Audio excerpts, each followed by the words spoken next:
अस्सलाम वालेकुम नाजरीन, आज हम 3 इश्यूज़ पर बात करेंगे। DGISI को नई जगह तैनात क्यों किया गया, भारत ने हमले बारे सफ़ीरों को क्या बताया, इमरान खान की उम्मीदें दम तोड़ गईं। तो नाजरीन, ये हैं हमारी आज की हेडलाइंस। उम्मीद है कि आप लोग खैरियत से होंगे। तो नाजरीन, आपको मैंने कल क्या बताकर गया था? मैंने आपको बताया था कि जंग नहीं होनी, ये जंग नहीं होगी, ये जंग हो ही नहीं सकती।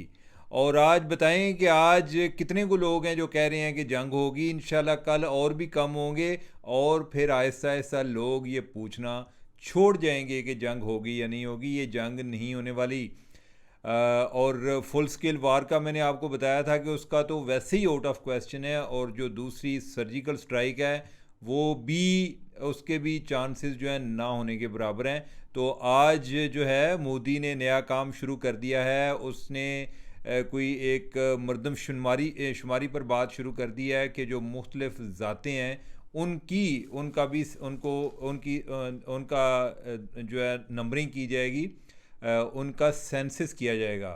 और ये 1931 के बाद होने वाला है। बेसिकली ये है कि उसमें ख़ास तौर पे जो छोटी ज़ातें हैं या जो बैकवर्ड ज़ाती हैं, एक उधर टर्म इस्तेमाल होती है OBC, अदर बैकवर्ड कास्ट। एक तो जो है ना वो अछूत वगैरह जिनको हम कहते हैं, एक उनको तो पहले उनकी वो मर्दमशुमारी में आते हैं। जो OBC वाले हैं इनको ये नहीं आते। ये अंग्रेज़ के टाइम पर शुरू हुआ था ये मामला। जो 1800 कुछ में शुरू हुआ था, और फिर ये 1931 तक जब कोई सेंसस होता था तो उस टाइम तक जारी रहा। उसके बाद फिर ख़त्म हो गया। इंडिया ने दोबारा नहीं किया। अब जो है जो अपोजिशन जमातें हैं उनका बड़ा पुरजोर मुतालबा था कि ये शुरू किया जाए, तो अब जो है ये शुरू करने जा रहे हैं। अब हुआ क्या है? हुआ ये है कि आज लोग वो वाली बात भूल के कि जंग का क्या बना है, आज सारे वो सेंसस को डिस्कस कर रहे हैं जी कि सेंसस का क्या बनेगा। जंग जो है ना, जंग उसको एक सानवी अहमियत मिल रही है, उसको जो है ना उसको अव्वलीन अहमियत नहीं मिल रही। तो ये मामला, ये जंग नहीं होनी। हमारे लोग जो हैं वो बहुत ज़्यादा एक एंग्जाइटी का शिकार हो गए थे। और मुझे कल भी कालें आ रही थी। लेकिन वैसे मैंने एक चीज़ देखी है, वो यूट्यूबर जो है ना वो कामयाब हैं जो लोगों के मिजाज के साथ साथ चलते हैं। ठीक है, जो कहते रहते हैं रोज़ाना जंग होनी है, जंग होनी है, रोज़ाना लोग जाके वो देख रहे होते हैं। एंग्जाइटी में लोग ज़्यादा देख रहे होते हैं। मैं पहले ही आपको बता देता हूँ, मैं कहता हूँ क्या कम नहीं होने वाला। मैंने आपको बताया था ना इमरान खान के हवाले से कि ये डील कामयाब नहीं होगी। ये जो रोज़ाना की बातें होती हैं ये रास्ते में रह जाएंगी, तो वो भी मामला अभी रास्ते में अटका हुआ है और ये अभी होना भी नहीं है। आज भी एक डेवलपमेंट है, उस पर भी मैं आपको बताऊँगा। तो नाज़रीन, खैर ये है कि हम जो आज पहले DGISA की से बात का आगाज़ करते हैं कि DGISA को कल नेशनल सिक्योरिटी एडवाइज़र भी लगा दिया है प्राइम मिनिस्टर ने। लगता है प्राइम मिनिस्टर जो है ना वो DGISA ਨੂੰ ਵੇਖ के राय देनी आते हैं कि जो है ना कभी एक मीटिंग हो कभी दूसरी मीटिंग हो। DGISA जो है ना वो मेरे दाएं बाएं मेरे करीब फिरे चले फिरे और मुझे बताए कि क्या करना चाहिए। तो उनको नेशनल सिक्योरिटी एडवाइज़र भी लगा दिया गया है। तो क्या ये प्राइम मिनिस्टर की ही ख्वाहिश है या उसमें कोई और ख्वाहिशें भी शामिल हैं? पहली बात तो ये है कि ये पहली दफ़ा हम सुन रहे हैं। हो सकता है पहले हुआ हो। हमारे नाजरीन में से अगर किसी के नॉलेज में हो तो वो ज़रूर बताइएगा कि कोई आपने अगर पहले सुना हो कि एक बंदा जो कि DGISA भी हो और एट द सेम टाइम उसको नेशनल सिक्योरिटी एडवाइज़र लगाया गया हो। मैंने तो एटलीस्ट ये बात सुनी नहीं है। हमारे यहाँ जो नेशनल सिक्योरिटी एडवाइज़र है ये हमेशा हर हुकूमत का नहीं होता, ये कभी कभार लगता है। लेकिन DGISA जो है वो तो हुकूमत ना भी हो तो वो फिर भी होता है। तो अब यह है कि इनको जो ओहदा दे दिया गया है, क्या वो अपने ओहदे के साथ इंसाफ कर पाएंगे? पहली बात तो यह है कि ये जो DGISA है इसका अगर मैंडेट देखा जाए ना तो मुख्तलिफ़ एजेंसीज़ का मैंडेट मुख्तलिफ होता है। मसलन जो FBI है अमेरिका की, वो उनका इंटरनल मैंडेट है, यानी कि वो कहीं आउटसाइड अमेरिका वो कोई ऑपरेशन नहीं कर सकते। उसी तरह जो CIA है वो इनसाइड अमेरिका ऑपरेशन नहीं कर सकती। हमारे यहाँ अगर थ्योरेटिकली देखा जाए तो जो ISI है ये भी एक एक्सटर्नल इंटेलिजेंस एजेंसी है। आप इसको CIA का काउंटर पार्ट समझें।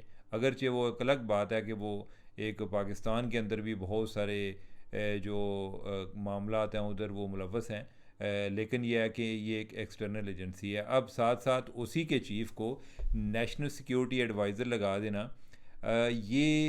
जब हम ये करते हैं और ये जो रुझान ज़ोर पकड़ रहा है कि एक बंदे को ज़्यादा होते देते जाना, ये कोई इतना कोई सेहतमंद रुझान नहीं है। पहले आपने देखा होगा जी, मोहसिन नकवी साहब हैं, उन्होंने हर शय दे दी है कि पता नहीं शायद उन्होंने तो बगैर जो है ना पाकिस्तान चल नहीं रहा। वो जो पीसीबी के चेयरमैन भी हैं, उनका हालांकि कोई क्रिकेट का दूर दूर तक कोई लेना देना नहीं है, लेकिन उनको चेयरमैन पीसीबी बना दिया, पाकिस्तान क्रिकेट बोर्ड। साथ उनको जो वज़ीर दाखिला भी बनाया हुआ है, और इसके अलावा भी और भी जो इधर उधर के काम होते हैं वो उनकी ज़िम्मेदारी में उनको दे दिए जाते हैं। तो इससे कोई लोग जो भी इस तरह के काम कर रहे होते हैं वो अपने काम के साथ इंसाफ नहीं कर सकते। ये एक पावर का इर्तकाज़ होता है। जो इसहाक डार साहब हैं उनमें ये एक रुझान काफ़ी पाया जाता है, यानी कि जब वो वज़ीर ख़जाना थे इमरान खान के टाइम पर, सॉरी नवाज शरीफ के टाइम पर, तो एक वक्त था कि जब वो कोई तकरीबन को 50 के करीब कमेटीज़ थी जिनको प्रिजाइड कर रहे थे। जड़ी कमेटी जी उन्हें इसहाक डार साहब जनाब उन्हें चलाएंगे, तो ये कोई अच्छी बात नहीं है। अब यह है कि हम ये बात इधर भी देख रहे हैं कि जो DGI से हैं उनको नेशनल सिक्योरिटी एडवाइज़र भी बना दिया गया है। तो क्या यानी कि इसमें होना तो ये चाहिए कि एक जो DGI है यानी कि उसका एक अपना पर्सपेक्टिव है कि जो उधर से इंफॉर्मेशन आ रही है। अगर नेशनल सिक्योरिटी एडवाइज़र कोई और होता बंदा, तो हो सकता है कि कोई एक ओपिनियन ज़्यादा यानी कि वो कोई एक अच्छी एक कोई कंक्लूजन पर पहुंच जाए। अब तो यह है कि एक ही बंदा जो है वो कभी एक टोपी पहन कर फैसला करेगा, कभी दूसरी टोपी पहन कर फैसला करेगा, तो गलती समझ नहीं आई। अब जो दूसरा इसका एंगल हो सकता है वो ये है जी कि कई लोगों का ख्याल है कि वो रिटायर होने वाले हैं और लिहाजा उनको वो चाह रहे हैं कि पहले उनको नेशनल सिक्योरिटी एडवाइज़र लगा दिया जाए। मेरा नहीं ख्याल कि वो अभी रिटायरमेंट के इतने करीब हो गए हैं कि जिधर उनको अभी ही नेशनल सिक्योरिटी एडवाइज़र बनाना मकसूद था। हाँ, ये ज़रूर हो सकता है कि अभी जो मामलात हमारे इंडिया के साथ टेंशन चल रही है उसमें ये मुमकिन है कि कोई ऐसी सूरत हाल बन जाए कि जिधर हमें कोई इंडिया के साथ रब्ता करना हो, तो एक जो उनका NS या उसका काउंटर पार्ट हमने अपॉइंट किया हो ताकि ये बंदा उनके साथ रब्ते में रहे। कोई मे बी ये भी मुमकिन है कि जो अभी जो अमरीकी वज़ीर ख़ारजा है उसने जो कॉल की है उसमें इनको लगा हो कि जैसे हमें नेशनल सिक्योरिटी एडवाइज़र की ज़रूरत है। वैसे कॉल से मुझे याद आया कि शहबाज शरीफ साहब जो हैं, ये इनको पता नहीं क्या ठरक है कि कोई भी अमरीकी आ जाए ना तो ये कहते हैं कि इससे मेरी बात करा दें।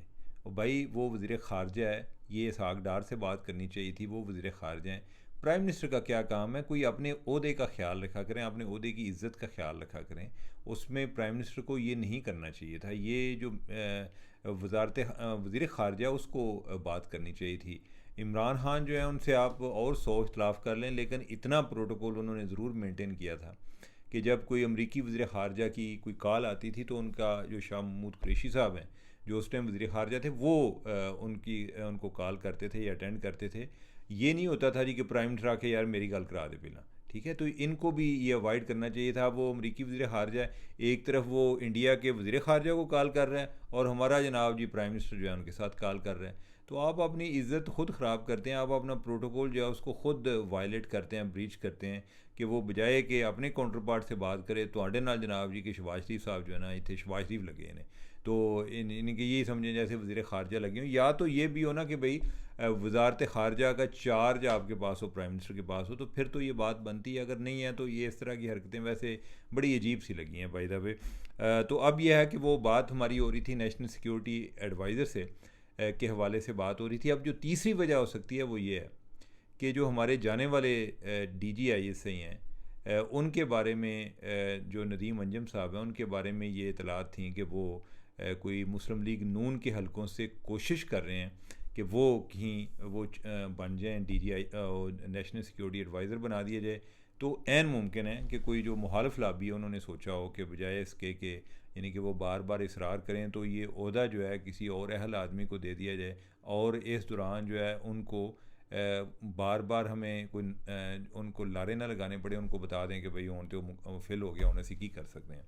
तो ये 2-3 वजूहात हो सकती हैं जो मैंने आपको बताई हैं। जो लेकिन यह है कि बेहतर था कि कोई और बंदा भी लगा दें, और यानी कि एक जो 2-3 लोग मुख्तलिफ अगर पर्सपेक्टिव के हों तो वो जब आपस में मामला डिस्कस करते हैं तो वो चीज़ों को एक मुख्तलिफ ज़ाविया नज़र से देख रहे होते हैं और वो एक अच्छे बेहतर फ़ैसले पर पहुंच जाते हैं, वो ज़्यादा बेहतर होता है। तो नाजरीन, अब हम अपने नेक्स्ट टॉपिक की तरफ आते हैं कि भारत ने सफ़ीरों को क्या बताया। नाजरीन, भारत जो है ना काबू आ गया हुआ है। ये मैंने कल भी बताया था, पहले भी परसों भी बताया था कि भारत जो है ना अब वो एक उन्होंने पहलगाम हम पर डाला है, लेकिन अब जो है ना वो फंसे हुए हैं।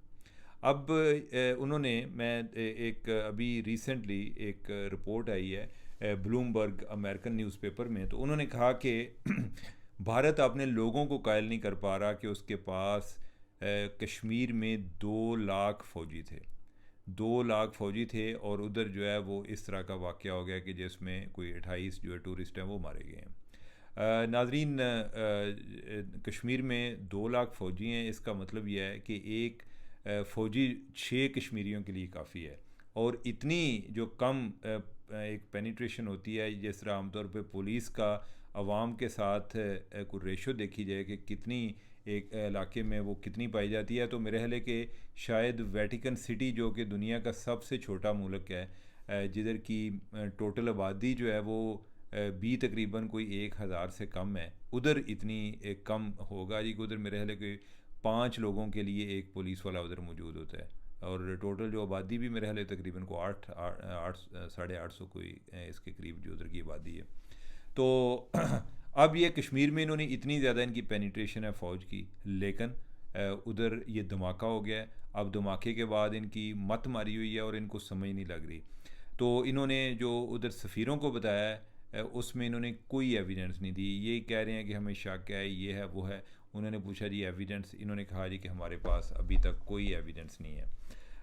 और जो अपोजिशन को भी इन्होंने ब्रीफिंग दी है, जो कांग्रेस पर है, तो उसमें जो अमित शाह जो इनका वज़ीर दाखिला है, उसने कहा जी कि ये ना कोई सिक्योरिटी लैप्स है, कि हमें पता ही नहीं चला कि ये कैसे हुआ है। और उसने इस बात का इकरार किया है कि इनके पास कोई इन्होंने कॉल भी इंटरसेप्ट नहीं की। होता ही है कि आमतौर पे जो मुख्तलिफ़ दहशतगर्दी के वाक़े जो हैं, यानी कि उनको किस तरीके से अवॉइड किया जाता है, उसमें जो मुख्तलिफ़ कॉल्स वगैरह का रिकॉर्ड होता है वो देखते हैं। और वैसे भी जो मशकूक लोग हैं उन पर नज़र रखे होते हैं, तो वो कहते हैं कि हमारे पास कोई ऐसा प्रूफ ही नहीं है कि जिससे हमें पता चले कि कोई इधर जो लोग कोई उन्होंने डिप्लॉय किए हुए थे जिन्होंने ये वाक़या करना था, हमारे नॉलेज में नहीं है।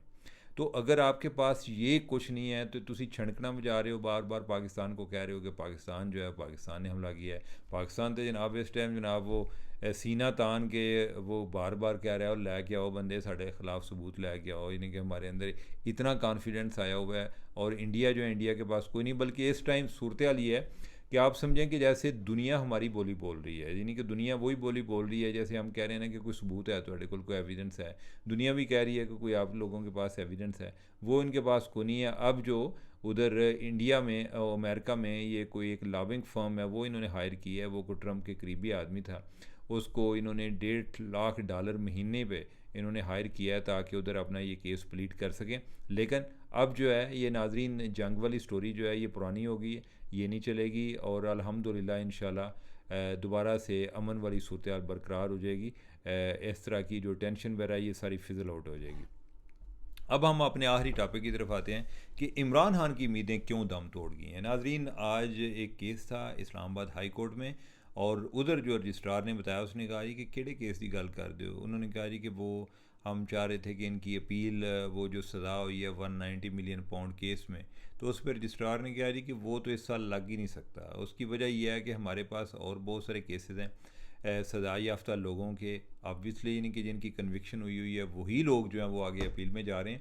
तो हम जो यानी कि हमारे पास हमने ये इसको चीज़ को देखना है कि जूँ ही इधर जो एक रूटीन में जिनकी बारी आएगी हम उनका केस आगे लगवाएंगे।